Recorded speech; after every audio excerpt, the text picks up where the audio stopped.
I don't know if that's the same thing at all, but that's the main puncture wound there. Caramba. Yeah. My glove, I turned my glove inside out because it's like fabric back and rubber fingers. Yeah.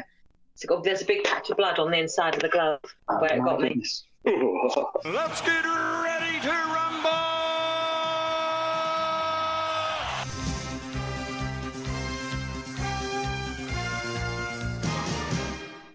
Hello and welcome to Netflix versus Cinema, the podcast that asks that question, Netflix or cinema, where are you going to spend your hard-earned money? My name is Tosin and I am your slightly under-the-weather host based up in Coventry, in the Midlands.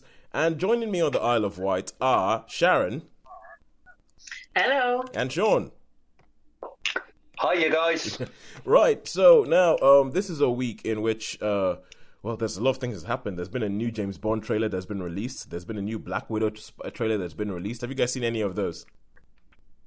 I haven't, personally. No. Oh, you haven't? Oh, okay. No, we haven't seen them. Okay, you have a look at the James Bond trailer, and then I will have a chat next week because I was speaking to Holly, our London correspondent, on Twitter, and she was like, "Have you seen this?" And I was like, "Yeah, It's a curious sort of combination of punch the air moments and moments that make me go, I'm not sure about that.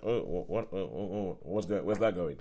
So yeah, but okay, have a look at that. And I didn't see it being filmed, but I did hear the Bond film being filmed off the island this summer. Really? We were warned that it was going to be filmed off the coast of Ventnor, and we're in a couple of our gardens. We saw helicopters and we heard the sounds of, racing and zooming about. So I am aware that it was filmed off the coast of the island. Oh, what? Yeah. And the band's not quite so bad. Yeah. And if they have any long shots and they see gardeners lurking about a clifftop garden, that could be me.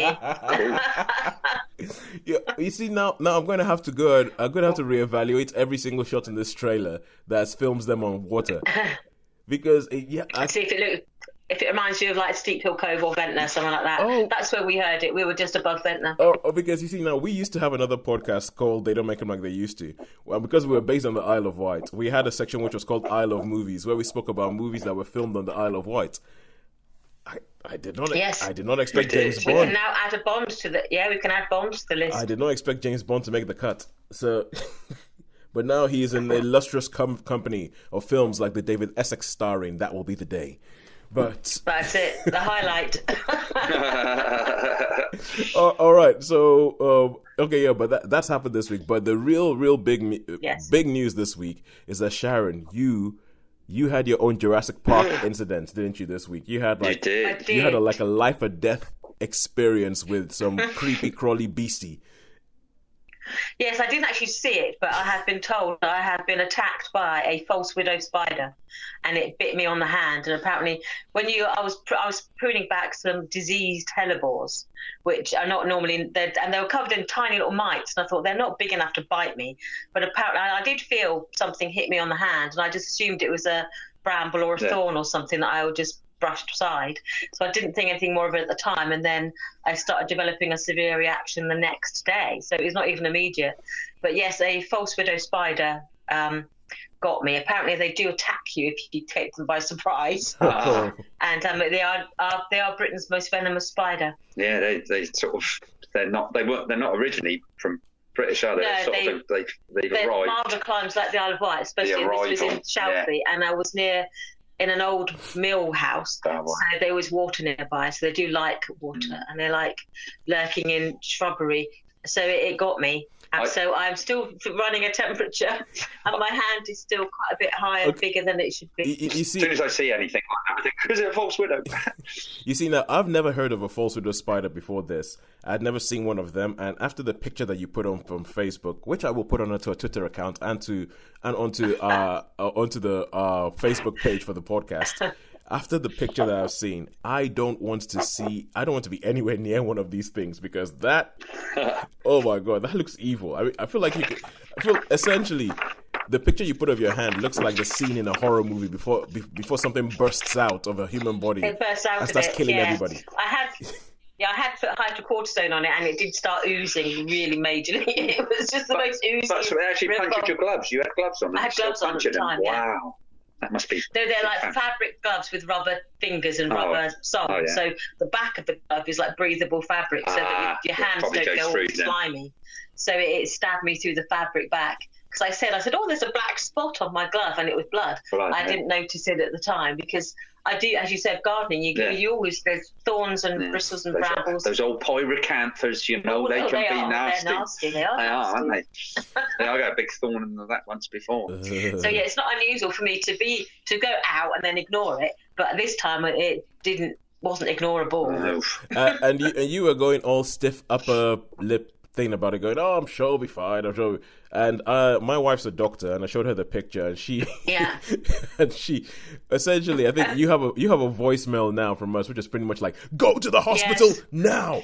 It was, if I could paraphrase, this voicemail was like, this is not a drill. We are not joking. Get your butt to the hospital. Do not wait until tomorrow. No, I did go to the out-of-hours clinic. I rang them up and I said, this is a situation. I said, I don't want to make a fuss about this, but I have been advised I need to get someone have a look at this. And they're like, oh, yeah, come in. I said, are you sure you want me to come in? It's like, yeah, come in. I thought, well, okay. I said to the doctor, the doctor, I said, I don't want to make a fuss about this. I said, you're not making a fuss about it. We need to, Yeah. And so, I have got antibiotics to treat the inflammation. Treat the wound. Yep. Okay. Treat the wound, you poor thing. I'll tell you what, Tosin, can I just ask you a question? Yes. In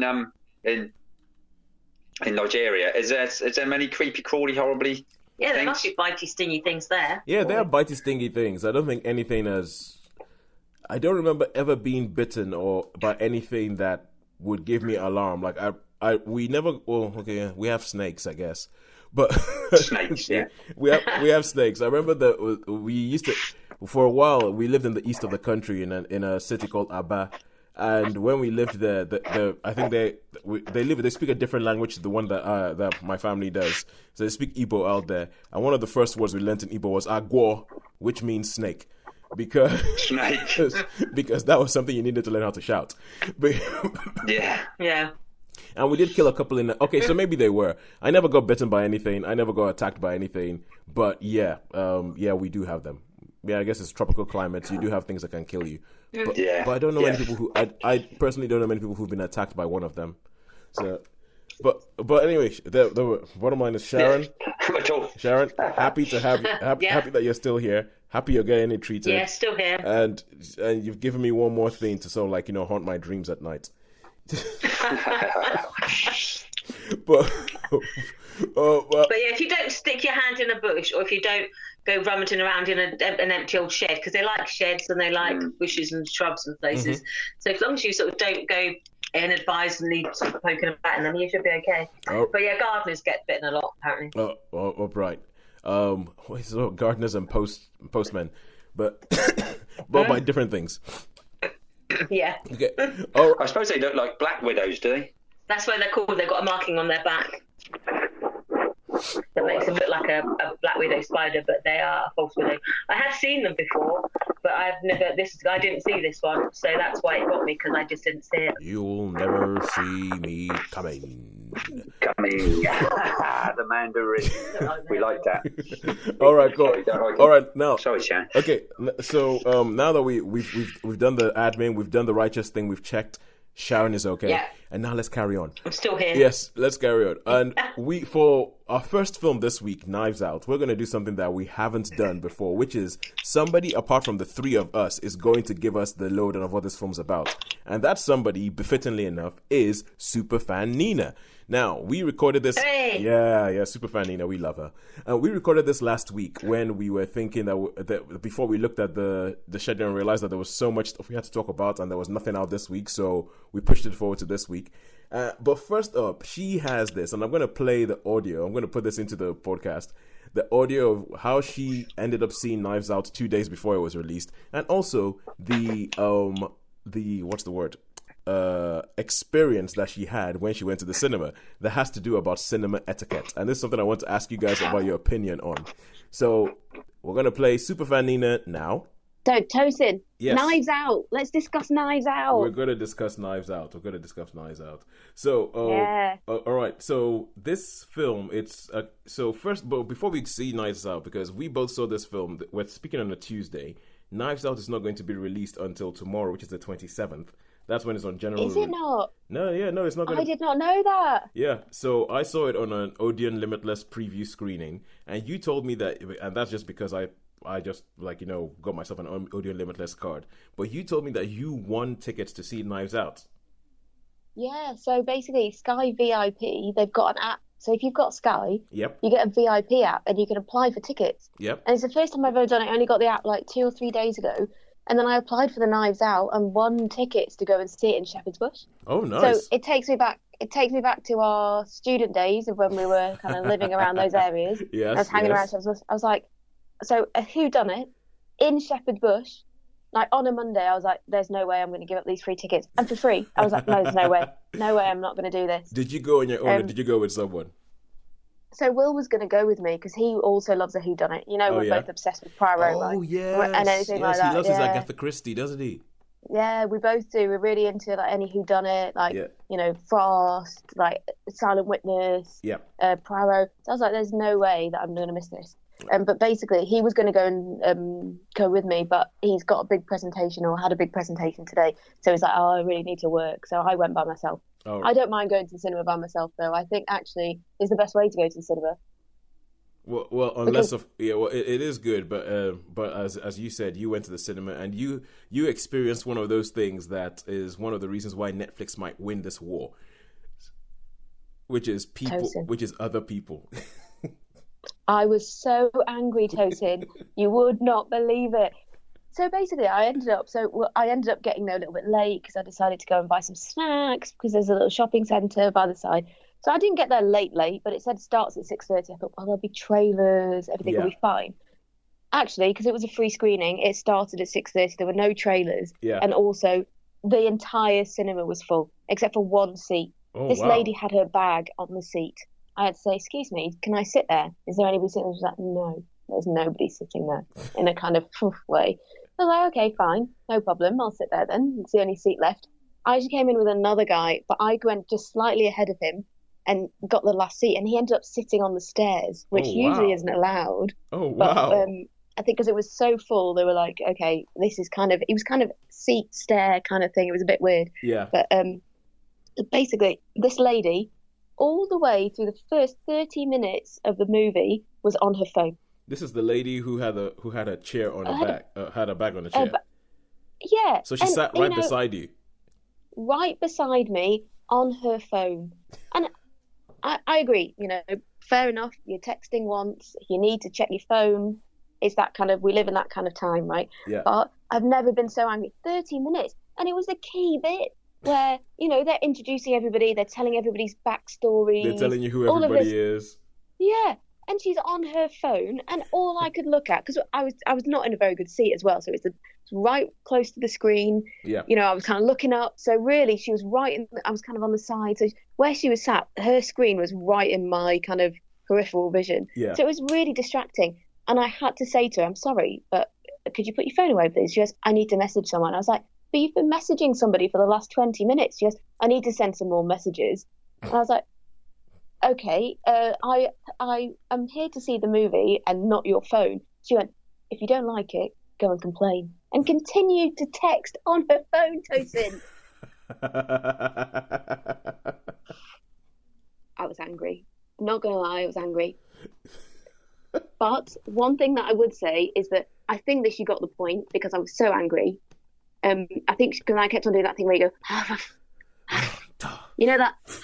Yeah, I did that a lot. Being totally British. How very British of you, Nina. Yeah, exactly. I didn't get up and complain because I was too kind of, I didn't want to cause a fuss. But but basically, she didn't obviously finish off her text that she was texting then. And she made a big show of kind of texting a couple more texts to kind of say, I'm not putting my phone away because you told me to. I'm still texting. And then it was kind of like, and I'm done. Because she kind of kept her phone in her hand but turned it over. And then she sneakily snuck it into her bag. And I was like, yes, I've won. 40 minutes into the movie and I've won. I can just imagine you going, yes, moral victory. Now, Daniel Craig, tell me what's happening.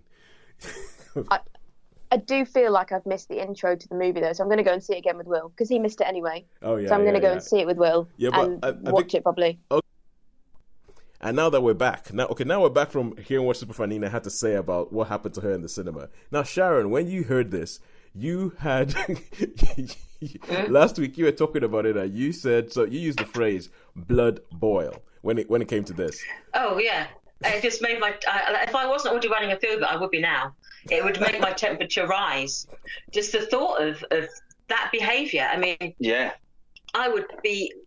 That would certainly ruin my cinema experience. I would certainly be almost incandescent if someone had been that behaviour and to be that rude as well. I'd be like, oh no, you do not. Was it with you when I had that chap turn around? Yes, there was a chap who was. Oh, he didn't slap me. Well, I was with you with a guy who was very aggressive. Yeah, very aggressive. It was quite funny. So Shaun, you've had because I know you've had at least one of these sort of experiences before. But I've had a few.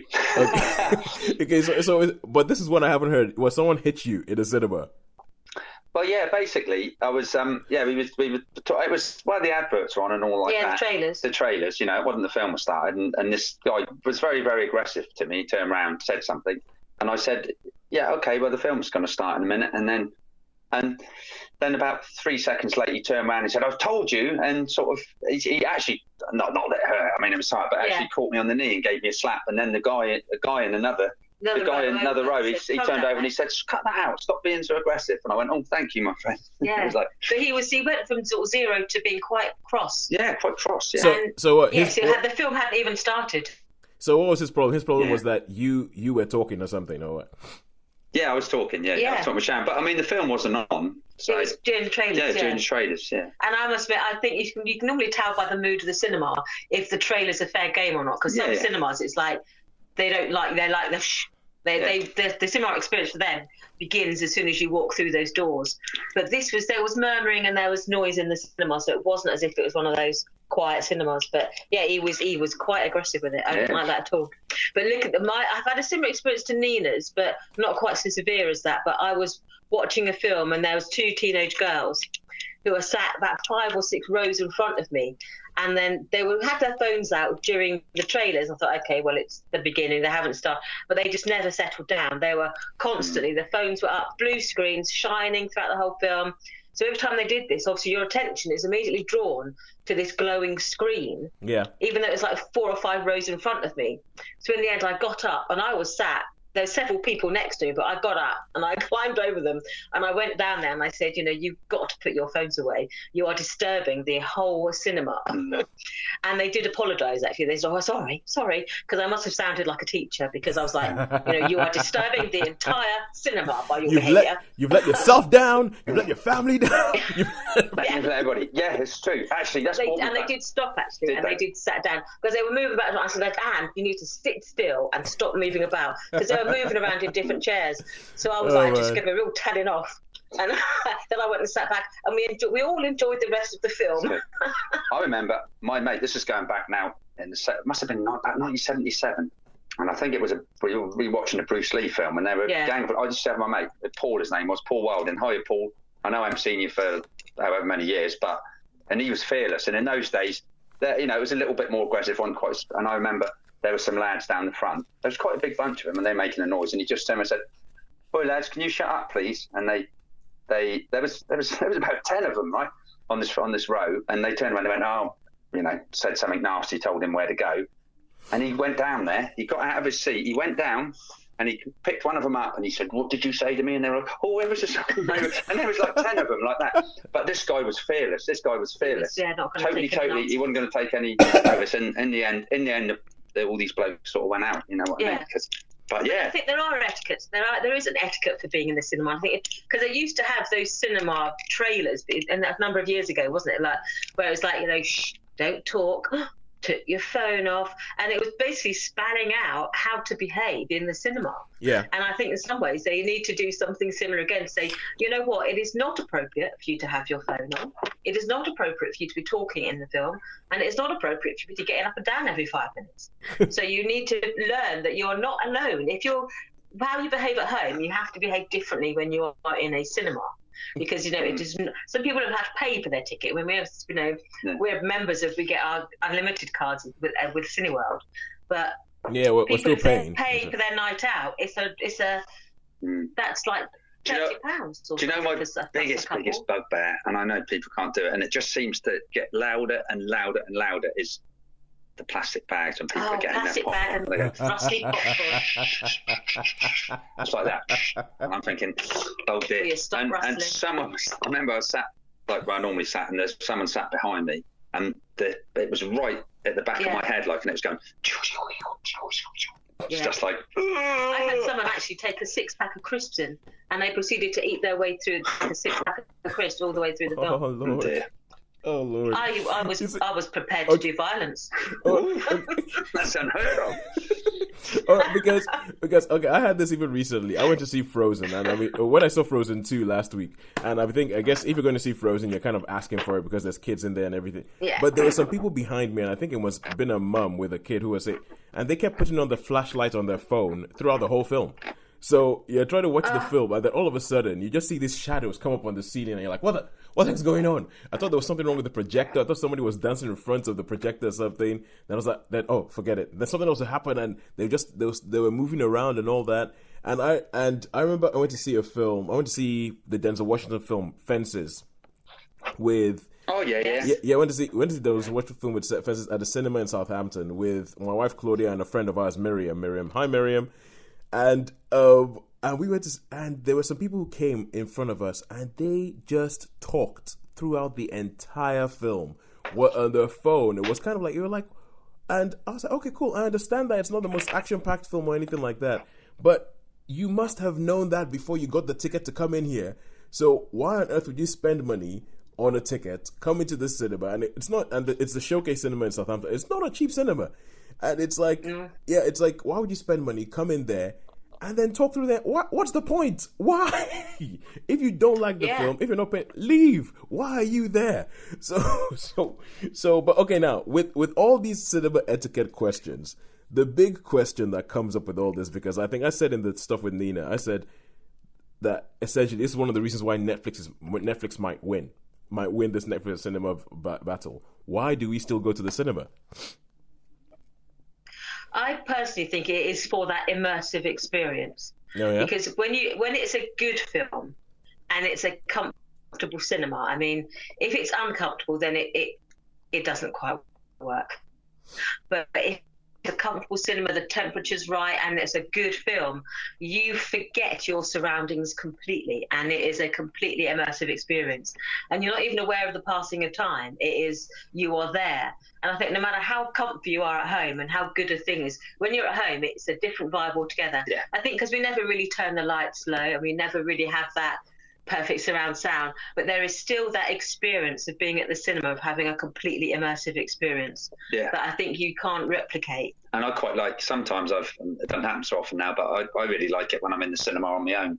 I know that sounds really sad, doesn't it? But I mean, I just love it. I just love to sit in that cinema. Nothing else, just the film. Once it was really good, and once it was really creepy. Yeah. But I've had that experience of being the only one in the cinema. Yeah, I've done that before. I did that with a friend of mine, Alex. Oh, hi, Alex. And we went to see Coraline, and we were like, oh no, we were the only ones there for a while. Oh, it was a Sunday morning, but then like a family came in, but I think that they left. And I remember us walking and thinking we're going to watch a kids film, and then we watched it and we're like, oh my, how is this a kid's film? It's terrifying, yeah. Coraline is terrifying. Coraline is genuinely one of the scariest films I've seen in the last 10 years. Oh, I'm your other mother, silly. Oh, good Lord. It's terrifying. All right, so that's why we keep going. Take that, Radio 4. Take that, Radio 4 Front Row, who we find out this week, and we tweeted out about it, that Radio 4 pretty much had the title of our show in one of the things with Netflix v Cinema. Yeah. We're like, we're way ahead of you. We've been doing this for like 40-something episodes now. Oh, good on this. It's almost a year. We've been doing this almost a year, guys. That's mad. That is okay. Anyway, we need to move on. We're rambling. We need to move on. We're rambling all over the show. We need to get on, don't we? Otherwise, we're going to be we're going to be here. We're rambling. We are going to be here forever. All right, so let's move on to the first film. And as I said, we're going to let we're going to let Superfan Nina tell us what this film is all about. And Nina, as one of our listeners, the first person to give us a review on iTunes, a 5-star review. Thank you very much. Take it away. Tell us about Knives Out. What is this all about? That's a lot of pressure, Tosin. I don't know if I can live up to it, but I'll try. So basically, Knives Out is a classic whodunit movie. Yeah. So it starts off with there's a death, and the police come, and all the family members are there, and it's basically a pathway through each of the family members' stories. So you have your traditional kind of intro to the police, and then you have your intro into each of the members. And initially, it all starts out being absolutely lovely. Everyone is everyone's best friend. They've had a party, and they're all one happy family. Yeah. And then the police start to dig more into the actual background of the family. And as you go through, it generally reveals for each of the different members of the family what their relationship was to the person who died, who was actually the grandfather. And he was a rich person who gave them all money and, was basically supporting them all. And it kind of comes out step by step through the movie on how the death happened, how, what everybody was doing at that time. Okay. And it kind of pieces you through to make an assumption or to make, your own kind of you come to your own conclusions of what you think actually happened. Exactly. And basically it surmises in this kind of, as you would expect from any whodunit, everyone's in one room. Yep. Let's do the big reveal. Any self-respecting whodunit. So, all right. Exactly. So obviously now that what you've just said sounds like, your average Mrs. Marple or Miss Marple. Is it Mrs. or Mrs. or Miss or Mrs. Marple? I think it's Mrs. Well, is it? Oh, no, Miss. Okay. Miss, I think. So far, it sounds like your average Miss Marple, Hercule Poirot, and whoever the other one was that was played by Hyacinth Bouquet. Hetty Waintrop. It sounds like your average, or even Jessica Fletcher, Murder, She Wrote. It sounds. So what makes this better? So do you think that this is worthy of being up on a big screen as opposed to being on ITV on a Sunday afternoon? I 100% think you need to see this on a big screen. Okay. It's got some big hitting stars in there. Each of the family members is somebody that you're going to recognise, from Chris Evans to Daniel Craig to Jamie Lee Curtis. Mm-hmm. So just the acting itself is very, very good. Each of the figures is played very, very well. Yeah. And I think seeing all the mannerisms of all the people on the big screen, you start to pick things out, like Daniel Craig carrying a cigar and the way that he holds the cigar and plays with the cigar. It focuses a lot on the cinematography of it. So it's staged in an old mansion. It's got big marble fireplaces where, they're in the dark. Like there are some scenes where they're all huddled together, kind of talking about what's happened, or where they were, or accusing somebody, or stuff like that. And it's basically they can do it in like a dark scene where the fire is roaring, and it's got a big majestic sofa, and there's like a chess board in the background where some people are sat by the chessboard and some people on the sofa, and people are storming around, and one person's fallen asleep, and all of those features in one scene kind of make the atmosphere in all of those, which build the tension. Yeah. And I think it really deserves to be seen on a big screen. In fact, I was having a conversation with Simon about this, and he said he was going to see it, wait till it comes out on DVD to watch it.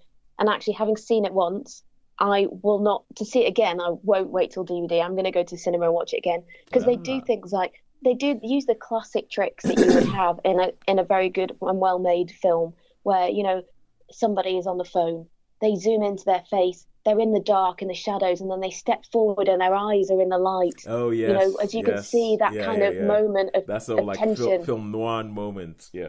Yeah. And I think it's very much like that. It's a little bit, it's kind of a bit comedy, but it's also very serious. So I don't know if you've ever seen the movie Clue. Yeah. Clue. And they have that kind of comedy whodunit. It's not that kind of movie. It's the kind of movie where there are some really serious bits, but then there were also some very comical bits.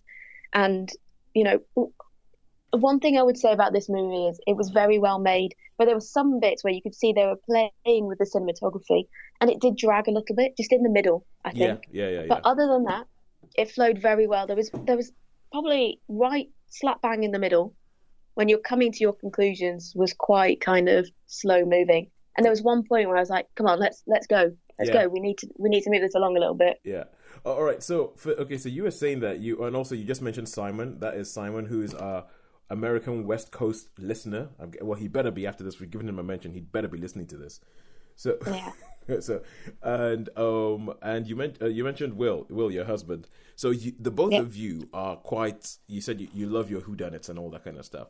So is this the kind of whodunit that you like because it's following all the beats of the whodunit and we know exactly what's going to happen? Oh, that was nice and comforting. Or was this kind of like, because they've tried to say it's, I think one of the taglines of this film was like a whodunit like no one's ever done it before. Did you think that there was anything new, or was this just kind of like, no, this is just the whodunit, this is what we want, don't mess with it? No, I think it was. I think it. So halfway through, if you'd asked me the same question, I probably would have said to you, "Oh God, yeah, it's a classic whodunit. They just got the big stars in." But actually, the conclusion of the actual film, and I don't want to give anything away, but the conclusion of the end of the film made me realise, actually, no, they have thought this through, and all of the little things that you see throughout the movie, you kind of start to piece together, and you're like, "Oh wait, no, I remember that actually. Yeah, that's true. That did happen." And, things that you think hadn't registered with the detective, you're like, why didn't he pick up that? Or, stuff like that. Actually, the ending. So I would say the last half an hour, I was like, this is a brilliant movie. Like I said to you, the middle half an hour, I was like, oh, God, where's this going? I think I know where it's going to go. It's very predictable, that kind of thing. So I'm going to say that it was a very good whodunit. Like, it was still a classic, had the classic formula, right? Somebody dies, big conclusion at the end. Yeah. All of that kind of stuff, or or it leads you to a conclusion or a build up or whatever. But I would say they did a good job. Yeah. Go on. No, I was just going to say, because it's funny, there's bits of I'm trying not to say too much, because when I talk about this with Shaun and Sharon, I'm probably going to go too much, and I don't want people to hear the same thing twice. But I think it's funny how, because probably about a third to a halfway through the film, this film, it gets to the point where most whodunits end about a third of the way through, where you're like, well, what? So where are we going now? But I think the fact that it still has more to do, and it still has more to, because I think it's kind of like, I think the director, Rian Johnson, he wrote and directed it. He also wrote and directed The Last Jedi. And with him, I think he knows, if you're going to do a whodunit, people are going to be expecting da-da-da-da-da. Ooh, the butler did it. That kind of thing. So he knows what whodunits are like, and he's playing with them, and he's still trying to figure out, okay, how do you make a whodunit in this day and age where people are so used to the whodunits and so used to what happens? How do you make something different? And I think as you said, they did a good job. Hello? Yep. I can hear you, Tosin. What happened? Can you hear? Oh, I don't know. It just seemed to drop out for a second. What was the last thing you heard me say? I heard you say that he did very well. He's tried to tailor it for today. Yeah. Where people. I think I pretty much heard everything there. Yeah. Cool. So with that, how many stars would you give it? I'm gonna say a 4-star. Yep. Yeah, because probably a low 4-star. It's a high 3, low 4. So I'm going to say low 4, because they were really, the stars were quite good. Yeah, I agree. I agree with that. I mean, also Don Johnson. Michael Shannon. You had all these. It's Toni Collette. It does have like the big starry cast, like they used to do. Like when they used to have a Peter Ustinov Hercule Poirot movie, they used to just pack it full of stars, and I think he's done the same thing here. So, what did you think of Daniel Craig as Benoit Blanc? I was just gonna say that I thought you were gonna move away from this topic, but one thing I was gonna jump in with is, so yes, I thought he was very good, but his accent was the worst accent I possibly could. I could not stand it. there was no reason for him to be like a southern kind of American detective. If anything, he had a French accent. He could have been French, he could have been English, he could have just kept his normal accent. All I could concentrate on whenever he spoke was this terrible, terrible Texan accent. It's not Texan. Is it not? What was it? I think it's supposed to be from New Orleans. Oh, yeah. Whatever it was just really off-putting. Especially because he has a French name. And so that would make me think that he's supposed to be around the New Orleans, and he's a little bit Cajun. And the Cajun accent, if you ever hear somebody speak with a proper Cajun accent, I mean, if the first time you hear it, you can get totally caught off guard and you're like, why are you speaking like that? Why? But then maybe that's why. Yeah. That I didn't like it. Yeah, it might be the case because but the funny thing is that because the last time I saw Daniel Craig do an American accent, it was in the film Logan Lucky. And in Logan Lucky, he does he's a southern hick, like a redneck, like proper redneck in that film. And I feel like with Daniel Craig, whenever he does an accent because obviously it's one of the things he's English.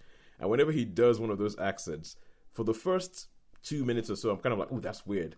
But after a while, I just sort of like, it just goes. It's not like, let's say, Benedict Cumberbatch, who when he does an American accent all the way through, you're like, dude, man, what are you doing? But with Daniel Craig, I actually find like it just melts away. I'm just kind of like, okay, cool, I get you. But if you can't, see Logan Lucky, good film. I haven't seen that. Okay. But I disagree with you on his accent. I just couldn't stop thinking about it. Okay. But one thing I would say just generally about the casting was excellent, but there were certain characters in there who I was just like, if you weren't in this movie right now, they could have filled that hole with somebody else. Yeah, there were a couple. I don't want to say it because obviously everyone is a suspect, so I don't want to say it to ruin it for anybody. But there were certain, I'll text you after this, Tosin, to tell you who I think it were just absolutely pointless characters. Yeah, but there were a few of them where you just like, why are you here? There are some characters who you look at and you go, if you weren't here, if that character wasn't there, this movie would not be different. No, somebody else would just say that line and it would be like, oh, or they would say, oh, my son or daughter or husband or wife, said this, and then they didn't actually have to picture them. Yeah, there were 3 characters that I think that didn't need to be in it. Okay, and now we're back. So Superfan Nina has told us what the film was about, and she's told us what she thought about it. So let's just jump straight in. Sharon, what did you think of this? I thought it was like watching an episode of Columbo, with a Columbo with an all-starry cast, and a Columbo played by Daniel Craig doing his Southern gent thing. Yep. But for me, I wouldn't have elevated it any higher than that. To me, it was like an okay film. It was a reasonable good whodunit. I mean, I hadn't quite worked out exactly how it was done at the end, but I had a reasonable idea that it wasn't quite as it seemed. Yeah. I mean, I had my suspicions literally immediately. Then I thought, no, it can't be that simple.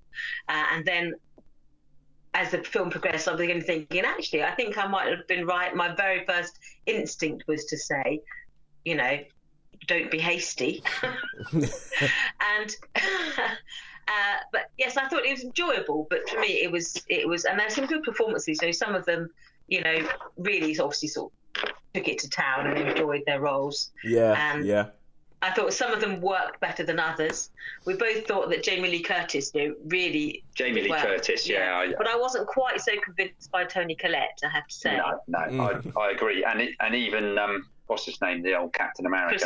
Chris Evans. I wasn't. The only thing that put me off a little bit, I didn't understand why it needed to be quite so sort of sweary and sort of vulgar swearing as well. I wasn't so keen on that. And that didn't happen in Columbo. No. But something that's got. That's because that's them telling you, they're speaking directly to you, Sharon. This isn't Columbo, man. Yeah. This is Hey, we're edgy and modern. Well, this isn't your mama's who's done it. Because this is obviously the way the stylization of it, the feel of it makes it feel like it's a period drama when it's not. It's obviously modern day, but it's obviously nodding towards all of these detective, whodunits. Yeah. But and they suddenly sort of throw in this sort of slightly anachronistic. I didn't like the language. I was like, I don't think that's quite necessary. But I thought it was an okay film. Okay, yeah, nice. Yeah.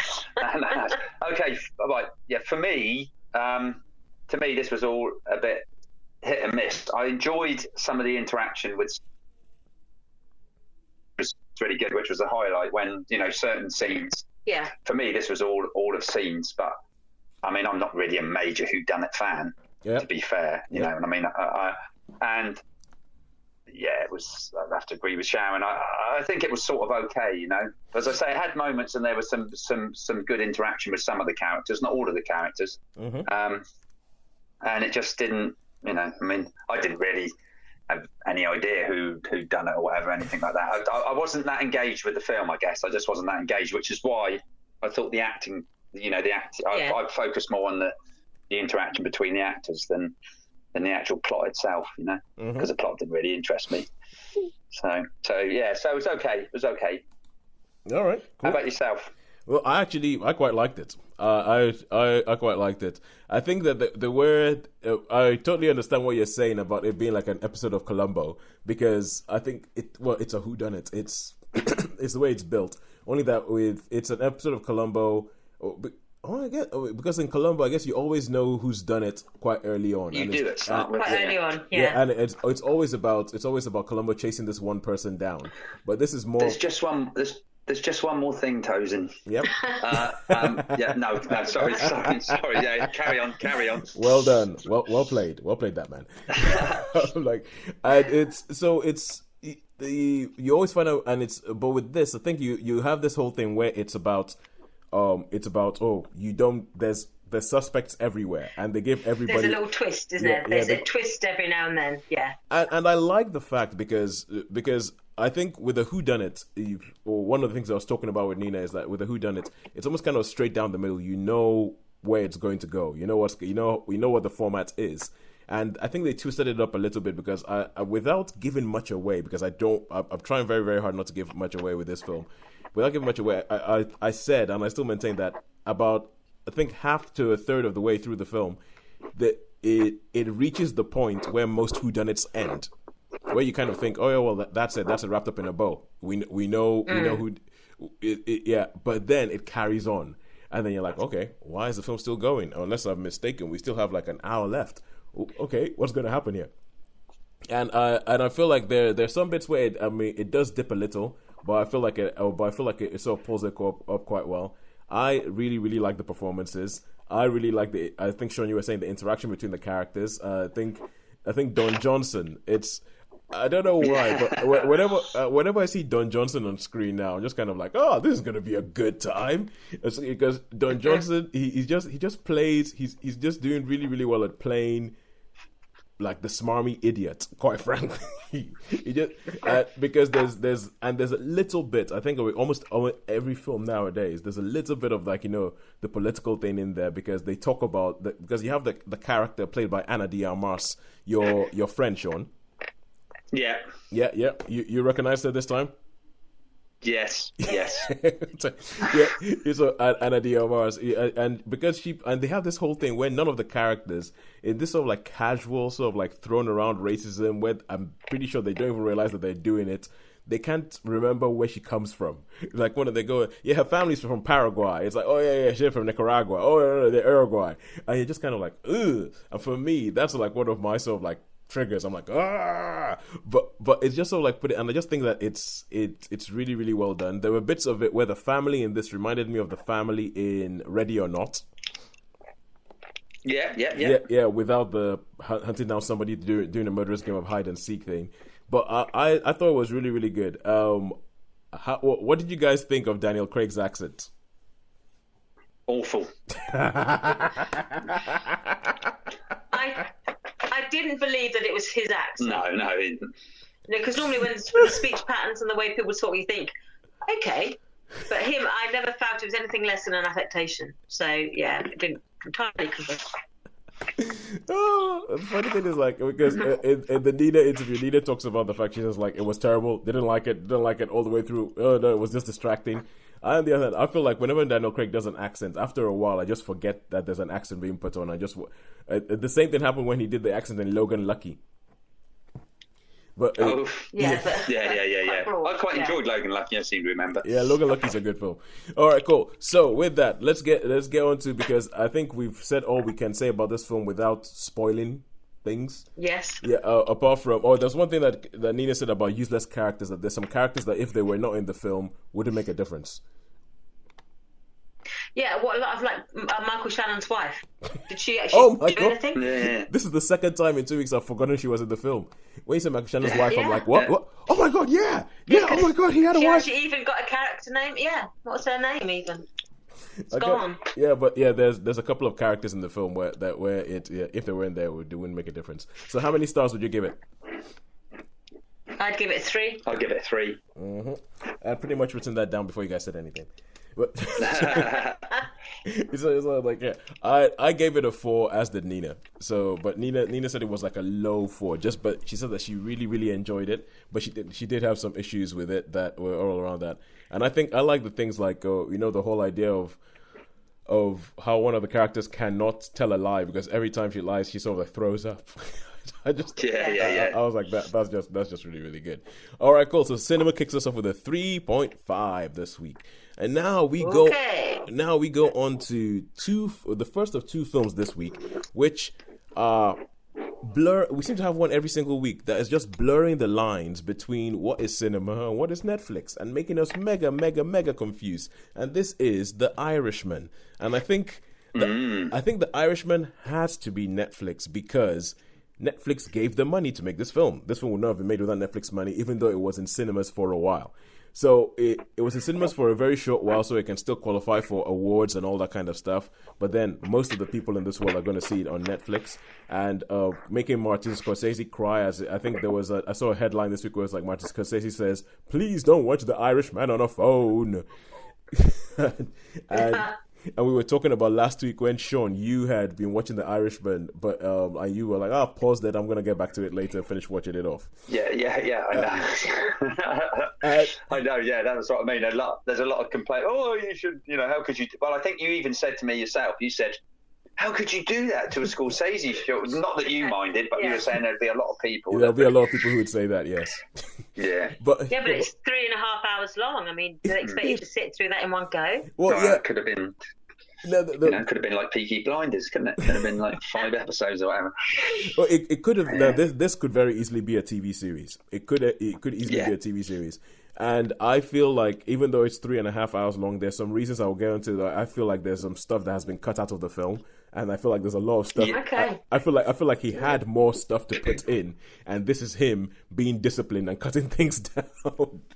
Because because it's a possibility. Yeah, well, I think so, because you have things like there's characters played by really, really well-known actors that literally do not say anything throughout the entire time of the film. I mean, and I'm thinking like, they had lines, and they just had to lose it because the film was too long already. But then, if this film was in cinema, now this is one of those. If this film had been released in cinemas, I don't think I would have watched it yet, because even though it was on a TV, I could have watched it at home. I was like, where am I going to find 4 hours to carve out of my day to sit down and just watch a film because I really wanted to watch it from beginning to end and not have to sort of like cut off. But I had a busy week, and I was like, what? So I had to pause it a couple of times. I think I watched the last 2.5 hours in one go, but before that there were a couple of breaks and pauses because I had to go take a phone call, and I had to go do something for work, and I had to go live my life and talk to my wife and all that kind of stuff. So first of all, okay, so long film, that's the whole thing. But now, Shaun, this is Martin Scorsese playing in New York again, playing back in his sort of like gangster milieu, which is what made his name in the 80s, about his mean streets, Goodfellas, all this sort of films. And so it's essentially the story of this guy, Frank Sheeran, who is the Irishman of the title because he's of Irish origin, but he gets taken in by Italian gangsters in New York. And pretty much, I think, basically, the basic premise of the film is that it's a walk through American history, but through the eyes of the Italian mob in New York. Would you agree with that? Yeah, probably. I probably would agree with that to some extent. Yeah, I think it focused quite a lot on Hoffa, didn't it? Not Hoffa. Jimmy Hoffa. Jimmy Hoffa, yeah. Jimmy Hoffa. Al Pacino shows up playing at Jimmy Hoffa. And Al Pacino's class. I'm sorry. Yeah, he is. Anyway, there was a lot of time spent, wasn't there, with Hoffa. So for me, this was more about, and there was a bit of the politics at the time. They talked about, Kennedy and the Cuban crisis and all that sort of stuff. So yeah, so I agree. It was like a history, but I think it was more focused on, for me, I was thinking from the times I watched that it was more focused on Hoffa than, because that seemed to be the majority of the film, I thought. Well, his relationship with Jimmy Hoffa. Yeah, to me that seemed like the crux of the film. Well, yeah, I didn't think Go on. No, you carry on. You're saying you didn't think? I don't think there was anything new in this film. There wasn't anything like, it wasn't like, whoa, that'd be different. I mean, there was a, Scorsese did a film called was it called The Silence? Called Silence, just called Silence. Yeah, Silence. Yeah, because that was a different film. Yeah, and I really enjoyed that. That was a really long film, and that was really different to what had come in the past, because I always have this. It's really, really funny. I had a discussion today with someone. We were talking about Scorsese films, and actually, it was John. It was Happy John. Happy John. Hello, Happy John. And he agreed with me that I think Goodfellas is overrated. Oh yeah. I think it's an overrated film. I don't. It's okay, but I don't think that's everybody loves it. Oh, Goodfellas. For me, it's not that great a film. I mean, I preferred Casino. That's not that great a film, but I preferred Casino over Goodfellas, yeah. But then we got onto Ray Liotta, but that's a whole different ball game, so we won't even go there. We'll go back to The Irishman, and there wasn't really anything new in it. The acting was what I expected. It was, it was first class, but I don't think there was any wow moments in it. Yeah, you see now you're hitting the nail right on the head there, Shaun. I think, because I feel like this film was exactly what I expected it to be. It was exactly what I expected it to be, with no real surprise. It was just it's very well told. And you know how you can have an old story, but you can have somebody who absolutely murders an old story because they can't tell it properly. And but I think it's just a very, very well told story. So when they're going through the history of it, and when they're talking about the Teamsters and Jimmy Hoffa's place in America, and how he was the second most popular man in America at that time, and how that linked into the politics, and how that linked into the mob and all. And I feel like it was quite that bit was quite. I was like, okay, this is actually, it's being very well told, but this is exactly the film I expected it to be. And I think, and I think it is. It's a testament to the film that a big thing about the film was talking about the de-aging of the characters. Like, De Niro plays a character that's 30 years younger than himself. And quite frankly, for most of the time, I did not notice. No, I didn't. I thought that was well done. Yeah, I thought it was really... the transformations. It was really, really well done. It's really, really well done, and really, really subtly done as well. Where you're like, I'm not... it's like, have they actually de-aged him? And it made me think, hang on, what does Robert De Niro look like today? I am not sure. I'm not sure which one of these ages is Robert De Niro today. So I think that bit was quite good, and that bit is like a triumph. But I think that the difference I can find, and I think the reason why these guys made this film is because Martin Scorsese defined the gangster movie, the Italian gangster movie in the 80s. It's pretty much, when you think of Italian gangster movies, you think of Martin Scorsese. Maybe The Godfather, but I think more to the... I think Martin Scorsese. And when he made Goodfellas, when he made Casino, when he made all these films with the same cast pretty much, with Joe Pesci, with Harvey Keitel, with Robert De Niro, these were young people who were kind of they were sort of young bucks, and they were going up, and it was a young person's film made that. But now that they've grown older and they've lived through life, it's as if that they're now saying, okay, now we want to tell the gangster's perspective from that point of view, from I've grown older, I've lived through life, and what has all of that meant? So almost in a way, I feel like this film is Scorsese, De Niro, all that kind of stuff themselves, almost like therapy for them, going through, we've lived through life. Yeah. What has all what we've done meant? Because the characters in the film, the kind of characters, like if you look at Frank Sheeran, he could be Jimmy Conway in Goodfellas, just older.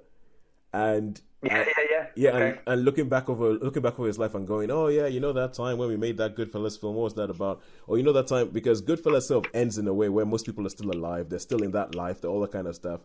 And The Irishman is framed by people being at the end of their lives, looking back and almost sort of like going, was it worth it? What did I use my life up for, and all that kind of stuff. And so that bit I thought was the only bit that was possibly a bit new, but you have to get to the final hour of the film before you actually sort of start digging into that and start seeing what effect it's had.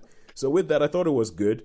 I didn't think, I know people are saying, oh, best film of the year and stuff, but I agree with you, Shaun. I feel like it was exactly what I expected. It was just a very, very well-told story of what I expected, hit all the beats and hit all the moments that I thought. I think there was some stuff with Jimmy Hoffa that I didn't know, and there's some stuff with Jimmy Hoffa that people will not like. But besides that, I thought it was, good film, well told. I would give it a 4. Yeah. I'd probably have to agree. I mean, because I mean, they are. It must have been like a big party for them. I reckon they said, right, okay, we've been in all your films, so as well as making the film, they probably had quite a good time reminiscing and chatting about stuff. Yeah. And I'm sure they did. Harvey, and because he was a little bit, wasn't he, Harvey Keitel as well? So, but he didn't have a major part. He was like a bit of a bit player, really. Yeah, he's one of the characters I'm talking about, because when I say I think he had more stuff that they filmed that they just didn't use in the film, because Harvey Keitel shows up, and I think you get Harvey Keitel in your film and you give him, he maybe has 5 lines in the entire film. There's a bit where he disappears for like an hour, shows up again, and I'm like, oh my god, he's still alive. But I think the biggest one is because this is such a man's story told from a man's perspective, and the next one we'll talk about something else, like pretty much the opposite. And so it's just so in there that you have someone like Anna Paquin, great actress, multi-award winning actress and all that. She's in the film and she literally says 2 lines, and the 2 lines are, have you called her and why? That's literally all she says in the entire film. And I was sitting here going, why the heck did you get this? Okay, sure enough, she conveys a lot with looks, because you see her looking, she plays his grown-up daughter, and you see her looking at him and looking at this, and like you read very quickly that there's stuff going on in her head, and she's sussing things out. But I'm like, what? Why get Anna Paquin in your film and give her 2 lines? She doesn't say anything. Yeah. Like, give her 2 lines, and why get Harvey Keitel and give him nothing? And Bobby Cannavale shows up, and he's just kind of like but I think it's just so heavily focused. It is the De Niro show, and I think he plays he does play a character different from anyone I've seen him play before, where his character of Frank is not particularly. He's not in charge most of the time. He's just kind of like a dog's body. He just kind of like goes from one place. They say go do this, he goes and does it. They go do that, he goes and does it. And I think in a lot of his scenes with Joe Pesci, it's really, really interesting seeing the sort of power play between the two of them. But I think that there's a longer film, and I do think that they should probably make it into a TV series. Yeah. Okay, but that's me. So Shaun, you last words on The Irishman. Last words on The Irishman. Yeah, as I say, I agree with your point that there could be more now. I mean, I hadn't really thought about it that deeply. It wasn't like a wow moment, but maybe that's what Netflix are going to do. Maybe they're going to bring out, wait a little while and then say, director's cut of director's the 6 hour version. Yeah, and they serialise it, so. Which I would probably watch it again, even if it was as a serial. Yeah, so, they do. I did. It's funny you were going about De Niro. I really like Pacino in this film. Yeah, he was my favourite. Pacino was my favourite. Jimmy Hoffa. Yeah, crass. I think the Jimmy Hoffa character fits Pacino at this point in time, because that is possibly the most showy role. Yeah. In the film. I think the De Niro role is, he's just, as I said, he's kind of like history's observer, so to say. All these things were happening, and he didn't really affect them in any way. He just walked around and did what all the players told him to do.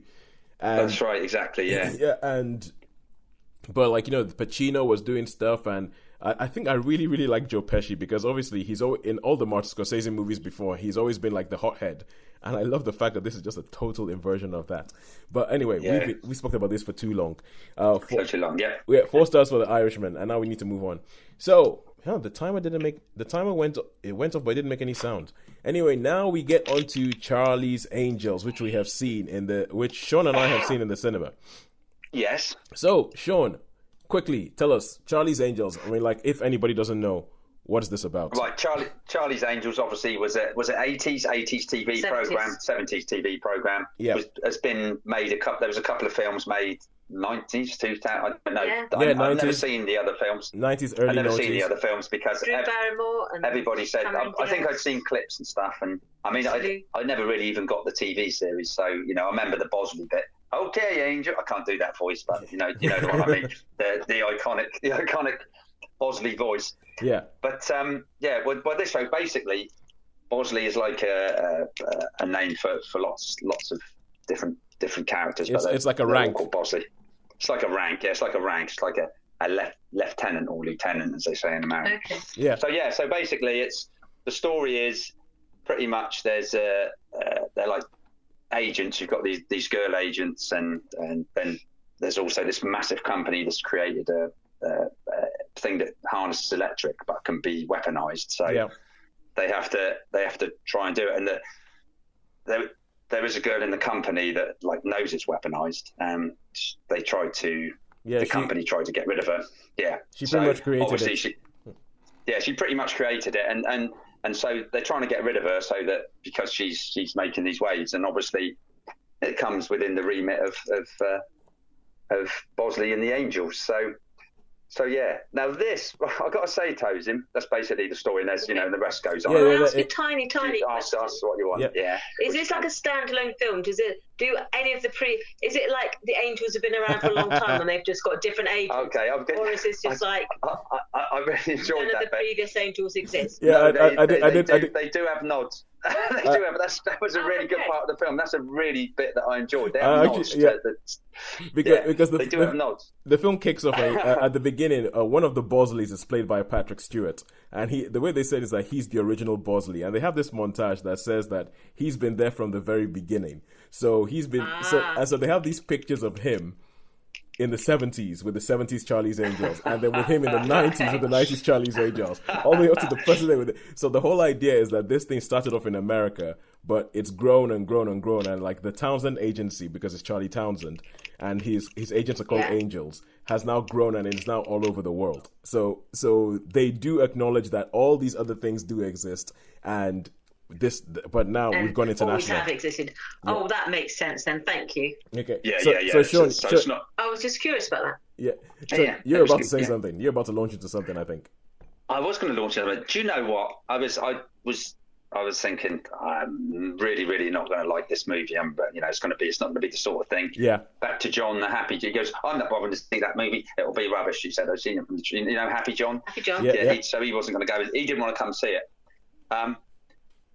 But I really, really enjoyed this film. I cannot, and I was saying to him, he said to me today, I saw him today, and he goes, "You cannot be serious. How could you enjoy that?" I said, "I just really, really enjoyed this movie. I thought I did too. Really good fun movie." Yeah. And there wasn't, to me, right in this. Not just hot babes running around with little on type way. No. They were. Is it that not? It's not that sort of Charlie's Angels anymore. No, it's not that sort of Charlie's Angels. Yeah. Shaun, when you finish, I will get onto that. I mean, and I would address when you're just talking about Sharon. Address that bit. Yeah. I know exactly what you're going to say, which is why we wanted Sharon to see this. Really. Yes. But yes. Anyway, maybe you might after. So yeah. So anyway, back to that. It's just. I mean, the action sequences are not too silly either. My pet hates. Yep. My pet hates, and because I was expecting super major CGI, like things crashing, and a bit. I was thinking it was going to be a bit like Mission Impossible, which I hated. With helicopters falling down, all this. But no, a lot of, for me, and there wasn't really anything that I thought was really, really stupidly ridiculous. The action sequences are fine. Maybe they took a few too many knocks, and there were some really great surprising moments in it. And because I've got to be honest, Toes. I thought.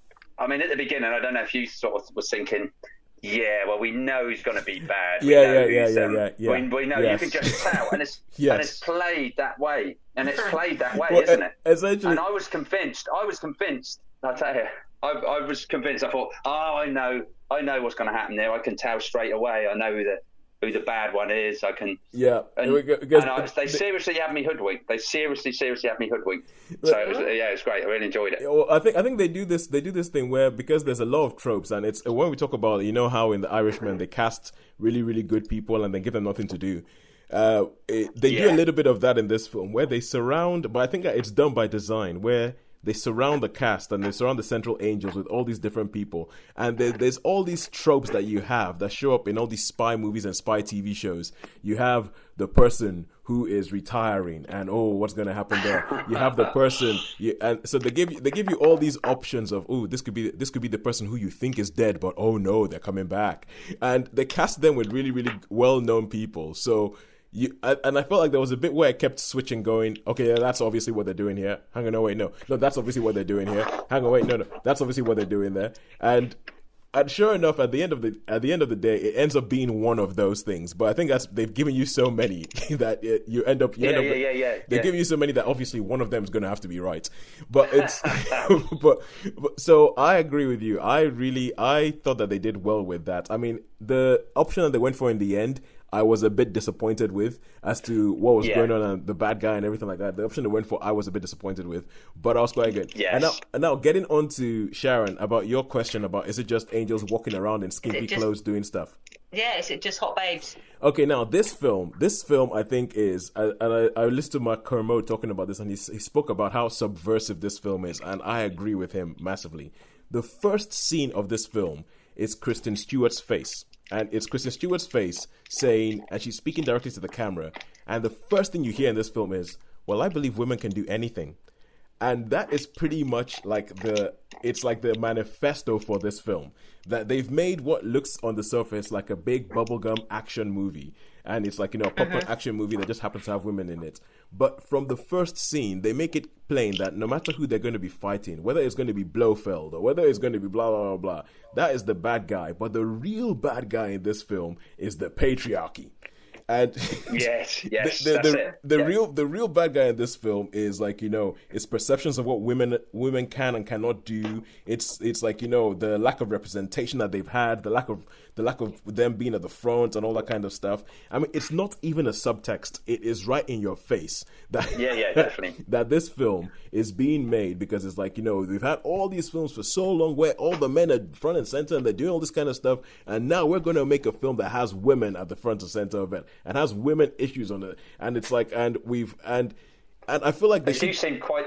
Yeah, the men seem quite weak in it. Really, the men are non-existent in this film. Non-existent. They're either evil megalomaniacs who want to take over the world, or they're non-existent. And I mean, I really liked the bit as well. I know it might have been a bit dark, but it was like when they had the big party. The big party. Yeah. I really enjoyed that bit. I thought that was.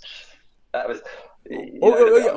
know the bit you're talking about. And the thing is, and this is the thing, but as I said, I don't think I have ever felt so conscious of the fact that I'm a man when it comes to reviewing a film, which is why I have been desperately trying to find a woman who's watched this film. So far, none of the women that I know has watched the film. They're going to watch the film because I'm begging them to watch them, like you, Sharon.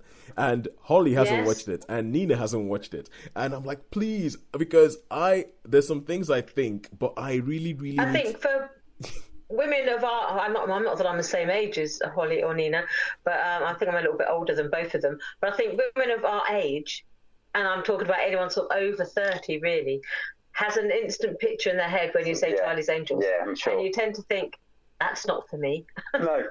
Yeah, maybe we're like more like Happy John than we realised. Yeah. I know there's an element of like prejudging there, which is maybe wrong. But you cannot, if they're going to take a brand name like Charlie's Angels, then you're going to take some of the associations that go with it. Of course, I understand. And so you're going to have those. It's going to put people off.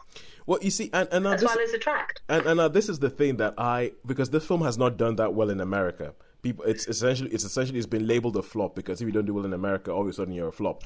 And and I feel like they needed to have made more of the fact that this is like a revisionist take. It's like, essentially, this whole film is like, it's women taking back Charlie's Angels.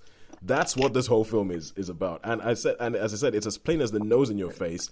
There's some bits where I think it goes a bit over the top with its message, because I feel like it gets to a point where you're like, so, okay, I get what you're saying, and I agree. Women have been underrepresented. Women can do anything. Women can be kick-ass, all this sort of things. I agree with you. But there's some bits where I feel like it just goes a bit overboard. And so I think from a filmmaking perspective, from a story perspective, I feel like the final third of the film, like when they get to this big party that Shaun was talking about, I think that's where because so far the film has done very much to make sense. It's done very much to be authentic. Like I remember when we watched Gemini Man, Shaun, you were talking about the fact that they went to where was it? It wasn't Istanbul as well, wasn't it? But they go to some country and it's like, I just happen to know somebody here. But they have a very similar thing. They have a very similar thing in Charlie's Angels, but the way they do it, they make it make sense, and it's actually kind of like a real life thing. Exactly. I know what you're talking about. And it's the fact that the woman, the contact is a woman, and the contact who they meet, they try to get information from her, but the only way she'll do it is if they give her things like tampons and women's health things to help women on the street. So I mean, everything about this film is just geared towards the fact that says we're women, hear us roar. It's very much done. But the thing is, and I applaud that. But the thing is, I think how by the time it gets to the end of the film, how we talked about that scene in Endgame where it felt like such a token thing when they went, look at all the women we have. That's it, yeah. She's not alone. Yeah, exactly, exactly. And the end of this film ends up being a bit like that because it does. I have to agree. It ends up being a bit like, and this is what. Sisters. My theory is that in a Go on, sorry, guys. Yeah, no, and the thing is, and Sharon, this is why I was saying I really, really want to talk about this with a woman. I really want to talk about this because it's like, and I feel like. It's kind of it almost sort of says, okay, we've been oppressed for so long and we've been put down for so long, but now what we're going to do is that we're going to take over and we're going to put you in the place that we have been all this time. And I'm like, whoa, wait, hang on a second. It's kind of like an Endgame. I thought that the bits that worked best were when they showed the men and the women fighting side by side. And then having to do this bit where they said, all the women, where are all the men? Ignore all the men, all the women. I was like, oh, hang on, wait, no, I thought it was about equality and not about you being as bad as doing what you've done.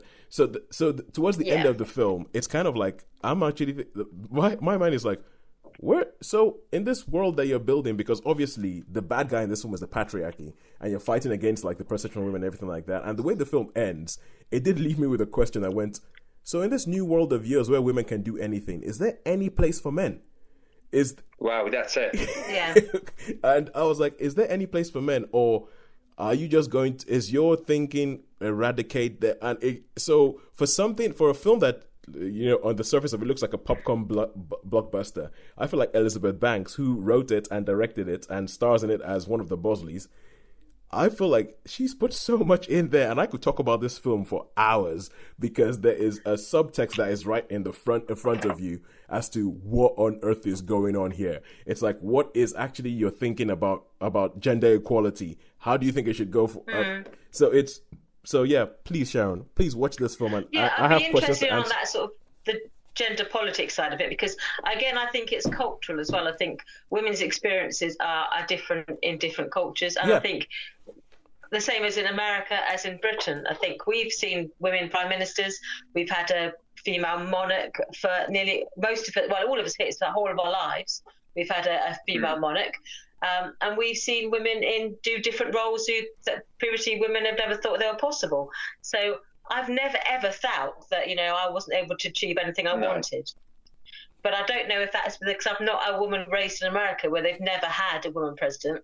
But when there was a woman president nominated, people were talking about her clothes and her hair, not about her policies. Yeah. So I don't know whether that's a cultural thing that will make a difference in how I see this film. Yeah. But I'm prepared to take one for the team and Might surprise you, Sharon. Might surprise you. Yeah, no, but as I said, I really, really like this film, which is, and I did too. So I put up on Facebook, essentially putting something saying it was pretty much an appeal saying, is there any woman I know who has watched this film?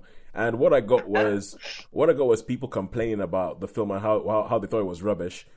Weirdly enough, they were all men, but I think that's because none of the women I know have watched this film, which I think is. No. I feel like this is part of, there is some weird kind of perception thing going on. It's a bit like how people said, like, when Barack Obama went for president, like a lot of the black people went, he's black, we never had this before, we're going to go do this. But when Hillary Clinton went for president, a lot of women did not think, oh, she's a woman, we never had a woman. They just thought, well, we don't like her. And there's some weird thing going on with this, because I'm thinking if this film was a hit, for instance, then you would get it could be a gateway to more kind of women's stories being told. But anyway, so I put that on there, but they've just been talking about how they don't like it. But Shaun, I agree with you. I actually really, really enjoyed it. It was just bits towards the end that made me start thinking, hang on, wait, what are you saying? It'd be interesting to see, and maybe do a comparison to other these, because I know there's been a feminization of the films over a number of years. They did the Ghostbusters films, and they did Ocean's 8, and over here we've got Doctor Who is now a woman. So I think there's been this sort of refeminization of certain things. And to be honest with you, I'm a bit about it, because I don't think it's necessary. No. I think you just need to write stronger roles for women. You don't need to take a male role or make it a female role, or take traditionally male parts and give them to women. I think just write better parts for women. Well, yeah. And, you hear that, Martin Scorsese? And not try to rewrite what's been. I think just write better roles. Don't try to take something that there and then try to change it, because everyone's going to go, why do that? Just write a decent role. Yeah, I feel the same way about people talking about having a black James Bond. But please. Yeah, write a decent character. But and then cast it for the best person, regardless of ethnicity or gender. Yeah, the difference with this and there's so much to talk about on this. There's but we need to move on. We'll have to save it though. Well, okay, we'll have to save it. Save it. Sharon, please go watch this film. Let's talk about it again next week. But I would give it a 4. I'll give it a 4 too, Tosin. This was a big surprise for me, and I would watch this again. I would totally watch it again. I mean, I can show you some of the things. It was a good fun experience, I thought it was actually one of the best type of films of that type, like a popcorn spy movie that I've seen in a long time. I really enjoyed it. All right, cool. And now we go back to Netflix and Friends. We're going to BBC iPlayer. Sharon, The Capture. Tell us what this is about. Yes, The Capture is a 6-part television drama, BBC drama. I've only just managed to catch up on. It was broadcast earlier in the year. It is basically about a British soldier has been tried of a war crime in Afghanistan, of shooting an unarmed Taliban who was begging for mercy. And it's not a spoiler, because this is basically the very beginning of the film.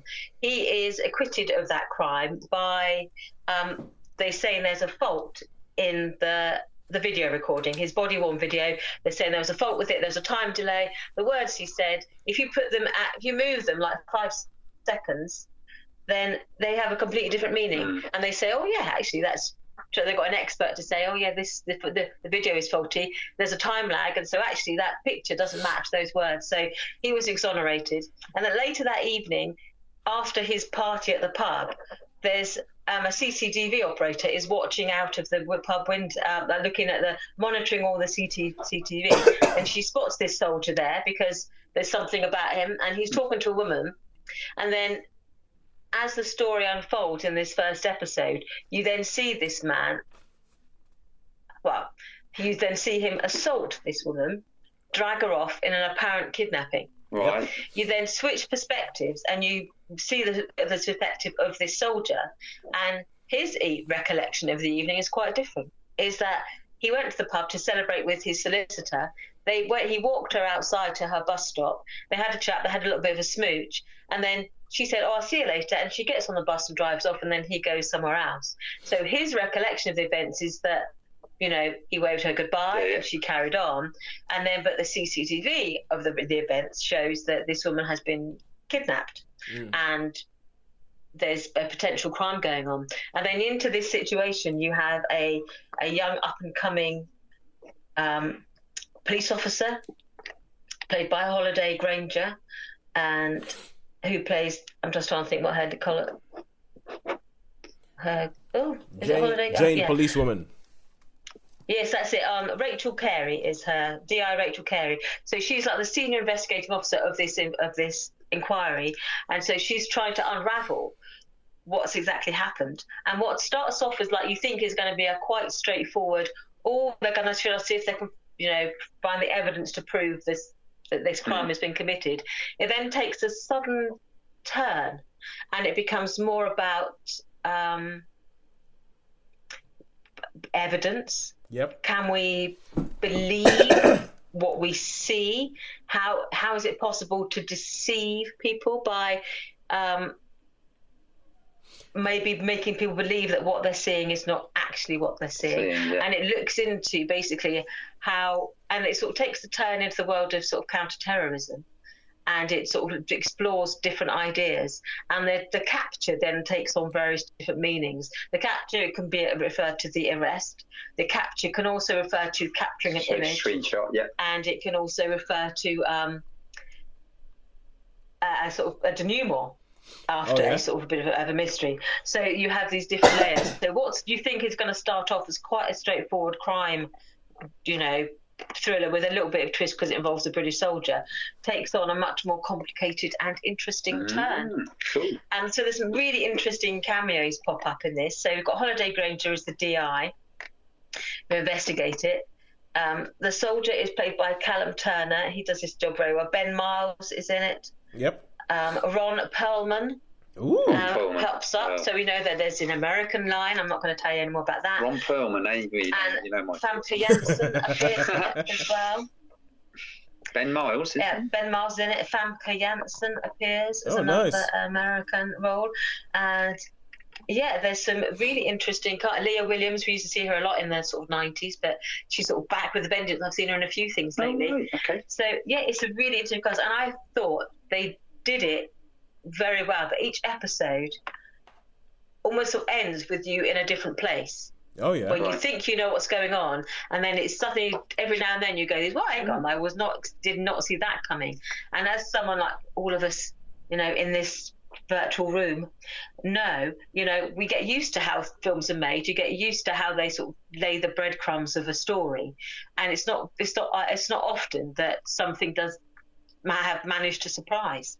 And a few times in this, it did surprise me because I was sat there thinking, well, how do they do that then? And then when they reveal it, you're thinking, okay, that's quite clever.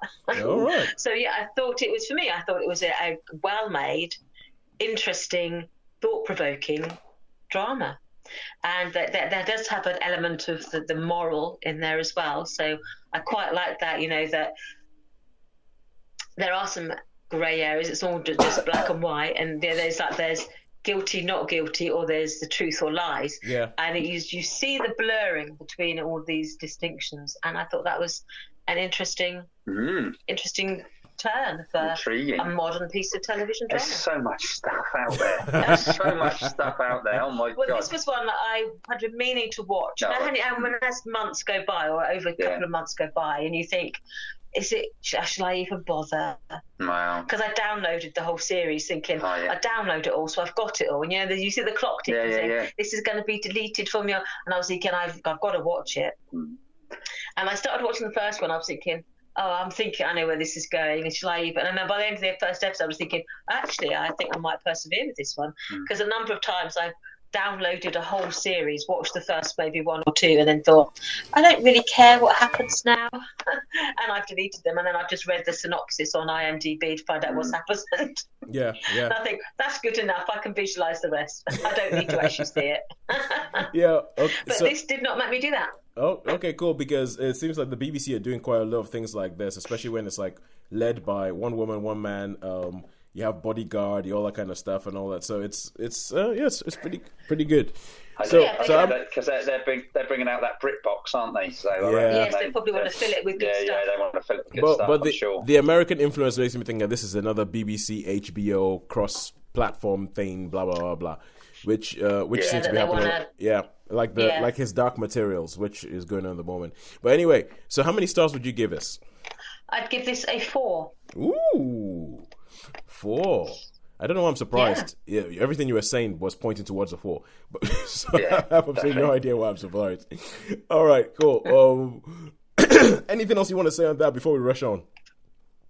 No, it's made in collaboration with NBC Universal. Okay. All right. So there was an American collaboration. Yeah. So it will be appearing on a platform near you soon, I imagine. Not bad. Right, and now we go back to cinema, and it is Them That Follow. Shaun, you are the one. This came to the Isle of Wight, but it came and went very quickly. Yeah, it came and went very quickly. It was on at a really odd time. Okay, and talking about snakes and spiders and creepy things that bite, yes, we talk on this. Okay, so Them That Follow. This is a story about. Obviously, it's in the Appalachian Mountains, and it's like religious people, and there are actually religious people that use snakes. They do this. I know this happens. So I've seen this, yeah. So this is basically a community, and you've got water. It's all based on a passage in Genesis, by the way. Oh, is it? Yeah. What the snakes or the snakes? So you'll have dominion over these different things. So they take a passage of scripture and then they make a bit of a song and dance back. Right. Okay. Well, there's also the story in the Bible where Paul has a snake around his arm and he gets bitten, but nothing happens to him. And because he isn't bitten, people go, "Oh my God, he must be sent. He must be sent from God." And so I think that there's people who think, "Oh, if we get bitten by snakes and we die, we're not from God." So, from what I understand, this film is a bit about this. It is a bit about this. In fact, there's quite a lot about this. So basically, you've got this, and the story, I guess, focuses on a girl, and she's engaged to one of the devout, one of the devout lads, but she likes this other lad who's not particularly. He's like, he doesn't, he's not into the religion. He likes her, she likes him, but he's not into the religion. And but obviously he decides because he wants her, because of certain things that happen, like she becomes pregnant, but by the other one, and she don't want to, which I think the acting is really, really good. But it's not the person she's going to get engaged to. It is this lad that's a non-believer. And Olivia Colman plays the mother of the unbeliever and says, look, you have to make this right. You have to go and do it. So he basically goes to the church and you've got the snakes and all that sort of thing. And he actually gets bitten. And so, it's like, oh, so you've got all that whole thing. Oh, we got to wait and see what happens now. Has he been? So these people are part of a sect, and so the girl gets pregnant, and the mother says to prove yourself. No, not to mother. The boy who got her. The boy who got her pregnant does not believe. He's not. Okay. He just wants to get. He wants to get the hell away. But yeah. But obviously, because he wants to do the right thing, and Olivia Colman, they're saying, "Oh, you must put this right," because they find it. But it's just the whole story is how that happens. But there's lots of interaction because she doesn't really want to say anything, and the chap she's engaged to, he's a bit suspicious, and the father's like, he's like a real zealot. Walter Goggins, who is absolutely excellent, and Olivia Colman, who does that. Yeah, I like. Walter Goggins. I really, really like him. I like him in Django. He can be a bit nut, can't he? And I really enjoyed him in Ant-Man and Wasp as well. Ant-Man and the Wasp, yeah. I've committed many violations, but anyway. Go on, sorry, Jan. No, I was just going to say he's played some interesting roles in things like Sons of Anarchy and in Justified. Yeah. He does that sort of like hillbilly loon quite well, I think. Yeah. So anyway, that's basically the story. So there's a lot of tension, a lot of smouldering tension. I mean, it takes a little while probably for the story to build. I mean, it kept me, I watched it all the way through, I wasn't like, and I thought, I've got to watch this because, there wasn't any time I was crossing my legs and thinking, this is a bit dull, Reminded me very much of Leave No Trace, in that sort of mold. And how much I loved that film. So to me, this was a really, really top movie. And I think many more people want to see it. I mean, I certainly would have seen it had it been on an hour. Yeah. So, I mean, the acting's great. I think the acting's first class. And I'd say it's funny to see Olivia Colman, playing a she's got like the old checkered lumberjacky type, dressed up like the old lumber. But it's interesting to see how the community actually works and how, when they go to the chapel and he's the pastor, Watergog is the pastor, and they're all sort of, I don't know, it's just something about it, because although they believe and they were like, yeah, but you can see that perhaps some are a little bit skeptical, But of course, the lad who's I've seen him in something else, plays Augie, which one? Thomas Mann? Is it Thomas Mann? And I've seen it. He plays the lad who doesn't, he's like just wants to get the hell off. Doesn't believe. So and obviously he gets bitten. All right, so he gets bitten, and then does the film become a case of what happens to him, or does it become a case of? Yeah, that's sort of the second half. Pardon? He was in Them That Follow. Them That Follow. That's the one that you recognise him from. Yeah, no, that's the one we're talking about, isn't it? So yeah. Oh, of course, sorry. Yeah. So what's that one where the one that I'm thinking of the film, I'm sorry. It follows or something. It follows, yeah. I mean, that's what it made me. Yeah, I know. It follows. I was funny enough. I was going to say that. I was thinking about that because that's a good film too. I really like It Follows. That's a great film. That's a whole metaphor for STDs. For STDs, yeah. Yeah, but anyway, I can't say enough that's good about this film. He was in Kong Skull Island. Oh yeah, that's it, Kong Skull Island, yeah. So I mean, I think for me, it's up amongst with the Leave No Trace sort of films.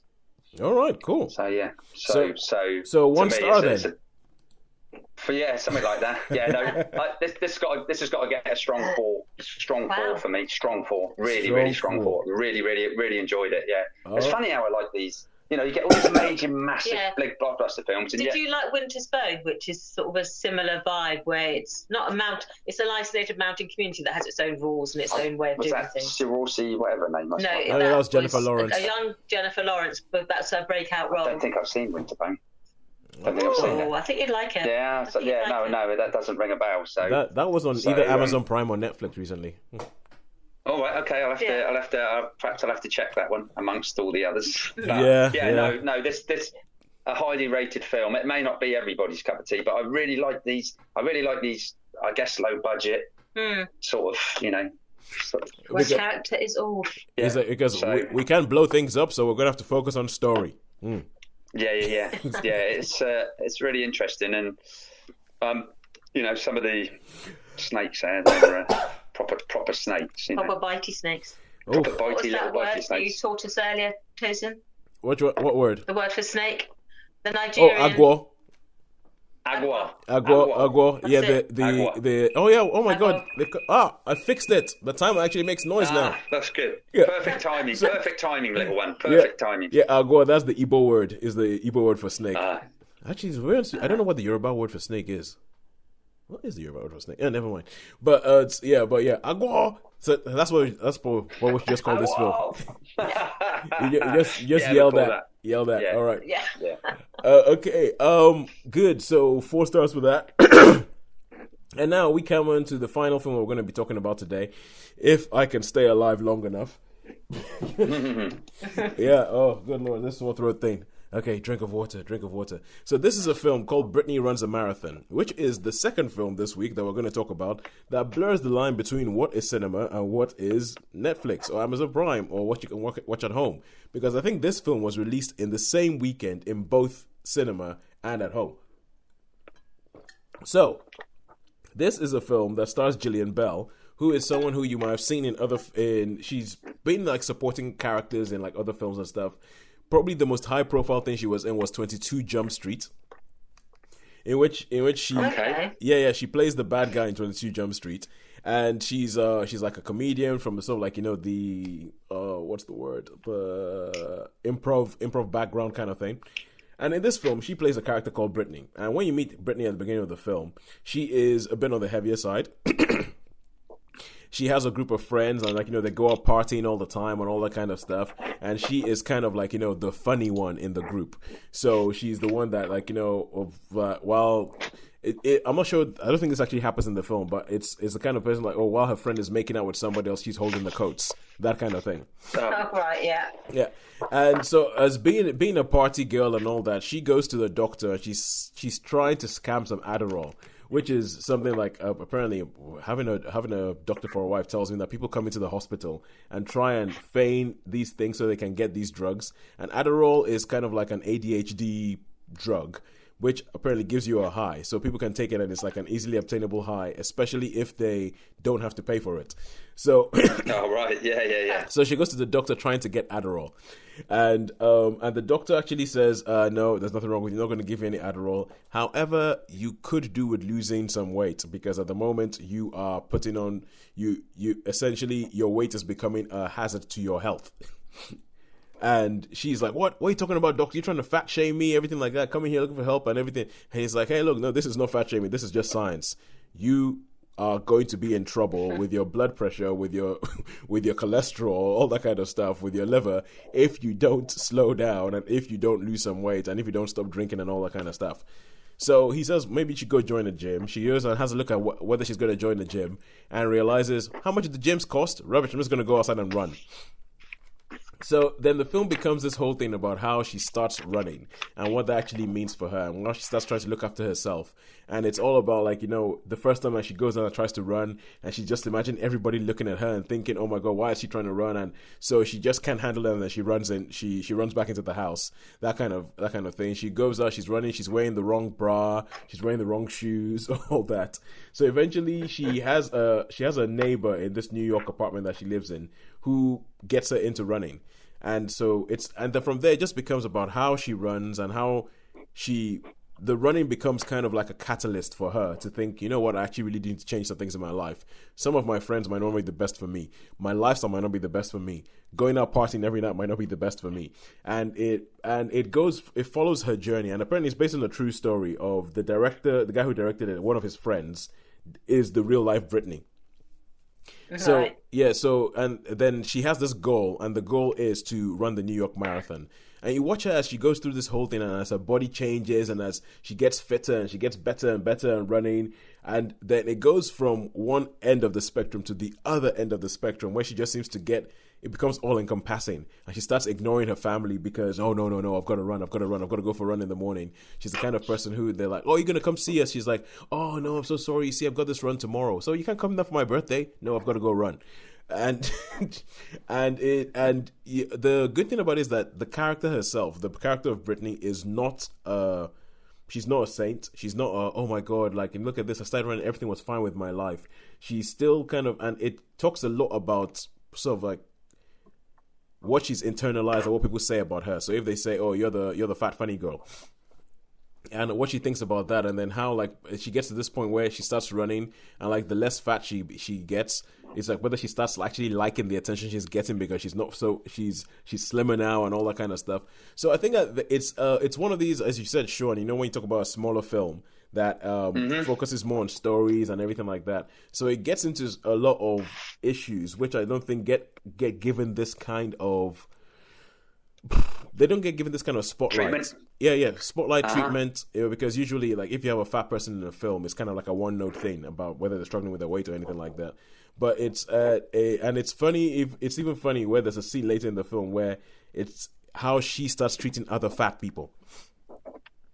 And I thought it was quite interesting. I thought it had some interesting ideas. I feel it sort of peters out towards the end. I think towards the end of the film, it's kind of like okay, and your point is, and it doesn't what?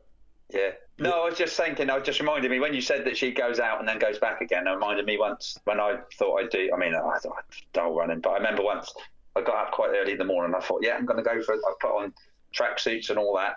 I got out of the front door. I ran down the road a little bit, and I thought, oh no! And I turned around and come back in. Yeah, I must have gone all of like 20 yards or 50 yards.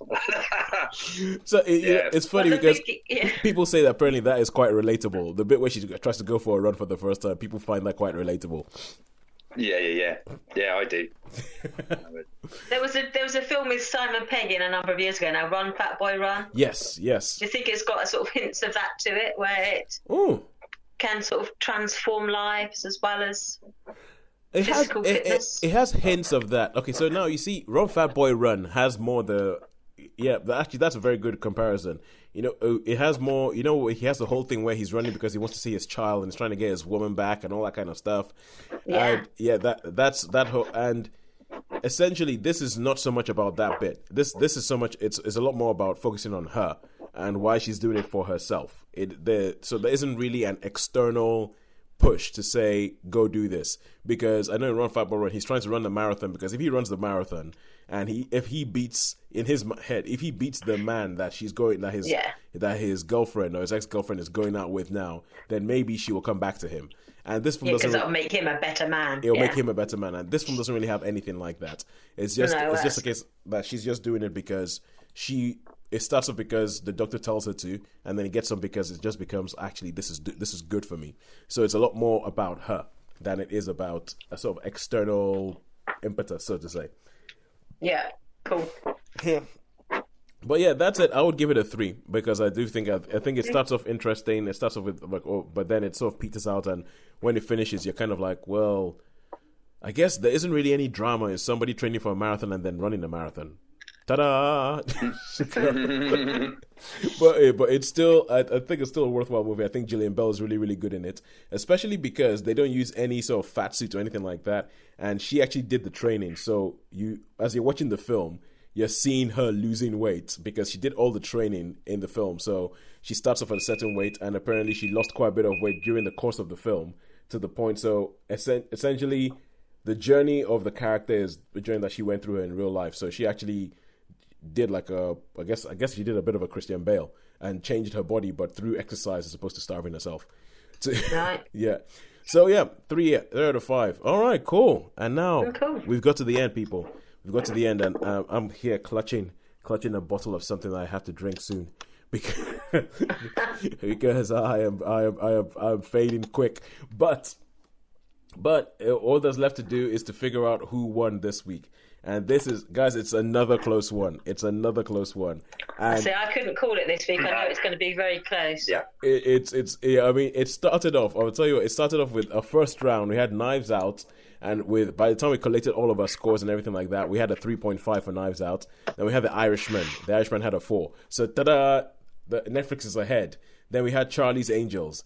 Charlie's Angels, Shaun and I bucked the trend of people on my Facebook anyway, saying that, oh, rubbish film. And we said, no, we loved it. Great film. It got a 4. Shaun, you saw The Capture. We got a 4. So that's it. We're even in that round. So Netflix is still ahead. Them that follow, Shaun loved it. Thought it was. You sounded like you were short of saying one of your best films of the year, and and gave that a 4. And then we ended up, and so at the moment, Netflix is still ahead, and then we ended up with Brittany runs a marathon. We had a 3, which means that cinema. I wouldn't have been able to call that one. By half a point. Cinema. Yeah. Wow. Less than that. It's like 0.1. Less than half. 0.1. Wow. Yeah, 0.1. Wow. Cinema it was close last week as well, wasn't it? It was a 0.1 week last week as well, yeah. But that went for Netflix, and this one 0.1 cinema takes it this week. So, thanks guys. Thank you so much for being here, and thank you so much for putting on with me, coughing all the way through this. And we've barely registered. And all that's left to say is a goodbye from me. Goodbye from me. And a goodbye from me. Yes, we will see you guys next week when hopefully some of the women I know will have watched Charlie's Angels, and then I can actually finally say, come on, tell me if I'm being sexist here. All right, cool. Thank you very much. See you guys next week.